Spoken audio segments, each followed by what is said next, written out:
The group of wanderers have entered an unfamiliar world. Junior is still hungry and is searching for food. Now he has finally picked up a scent. The smell of a dead animal is getting closer. However, it is blinding his senses to something else.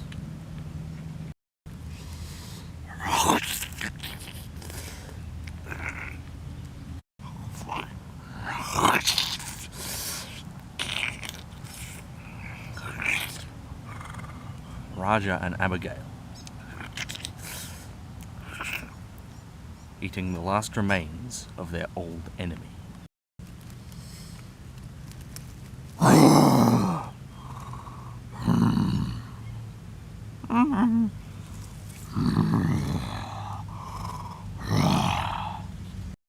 The disembodied limb means only one thing. Junior has done the unthinkable and strayed into a nest. He decides to leave before being added to the feast. Back on the western side of the island, things are not so glum. Ellen and Genghis have taken up residence by the pool and are enjoying the bounty of food. The scavengers have been at work.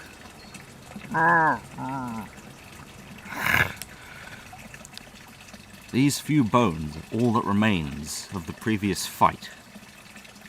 The rest has sunk into the mud. The water's edge is only safe now for those who are light enough. This is now a world ruled by small creatures. The biggest predator is now the crocodile Raisin and Drongobi.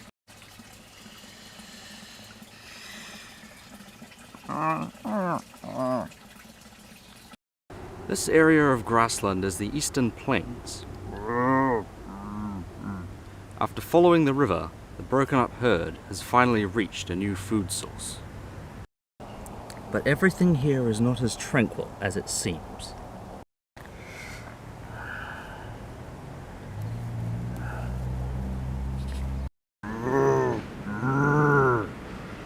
The Triceratops are usually able to displace many other animals from a watering hole. But today, there is an exception.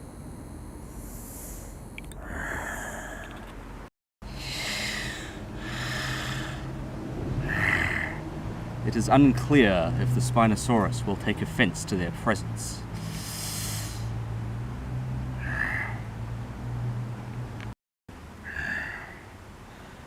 For now, Ramses decides to stay back in order to protect their children.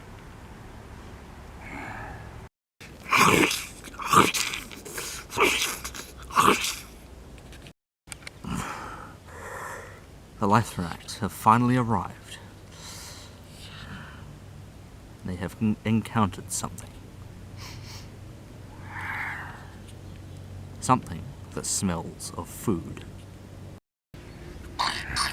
It is a Megaraptor, feeding on a young Lambeosaurus. And he is not happy to see what is in front of him. In the days since they arrived, the newcomers have had many encounters with unfamiliar animals. For some, it is predators.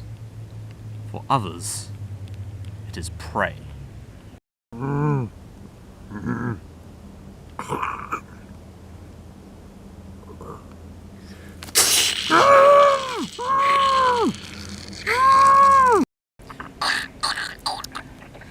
This is only the second decent meal the pack has had in over a week. Soon they will be strong again. For the Tyrannosaurus pack, conditions have been no less easy. Despite this, they are near the end of their journey.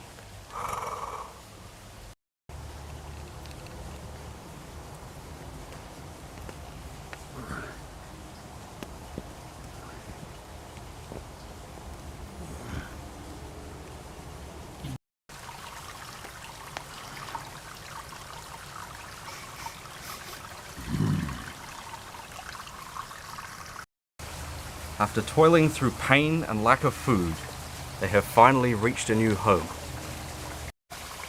This is their kingdom. For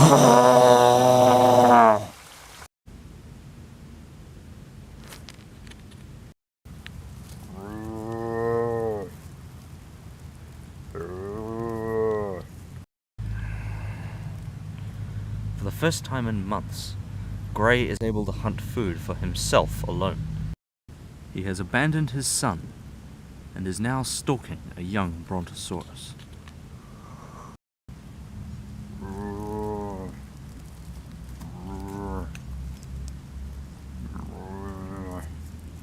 The sauropod has become aware of his presence, but it is too late.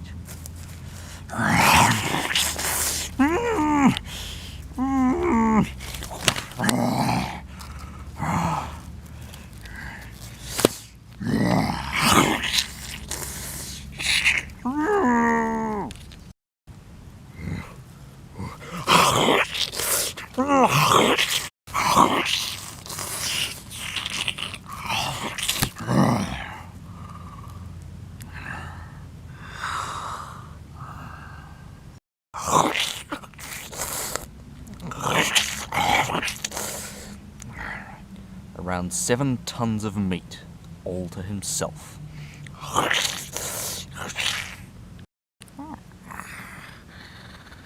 A Coelophysis approaches, looking interested. But he's not sharing.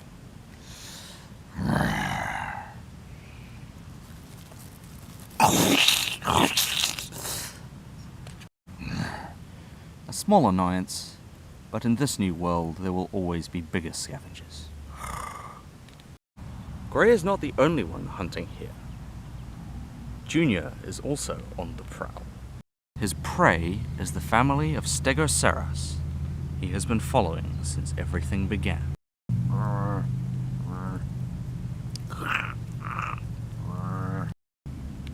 Once he leaves this area of grass, he will be out in the open. He will have to make this count if he wants this kill to go off without a hitch.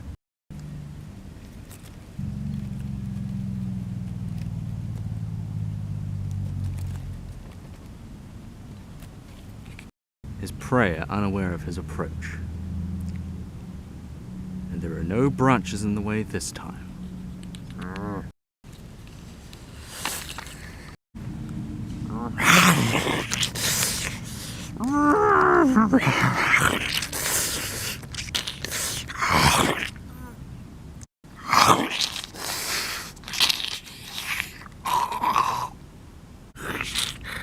Junior has finally succeeded in his hunt.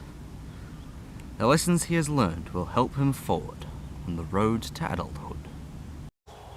The Central Valley is now home to some new residents. The Iguanodon. They are here for one particular reason. Having finally found sanctuary, Pata and his mate are once again preparing to raise a family. This place, like all, will never be perfect, but it is good enough for them.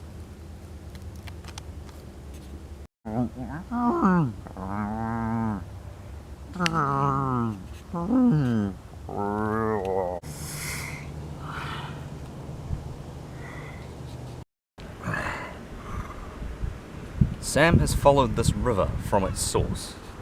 He has encountered no other Spinosaurs who would have already claimed it as their own. He has finally got a new territory, but will be alone for the rest of his life.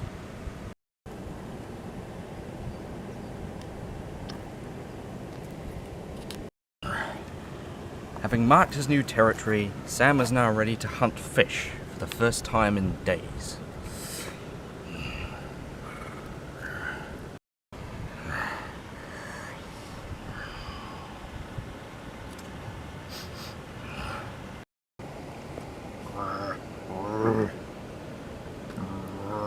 A Medusaceratops. But it is merely here for a drink.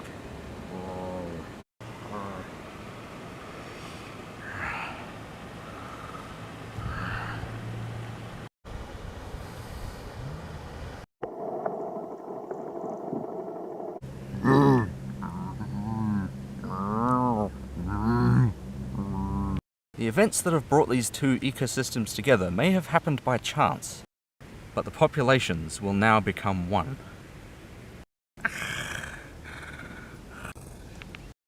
Periods of volcanic activity is part of a cycle that happens on the island every few generations.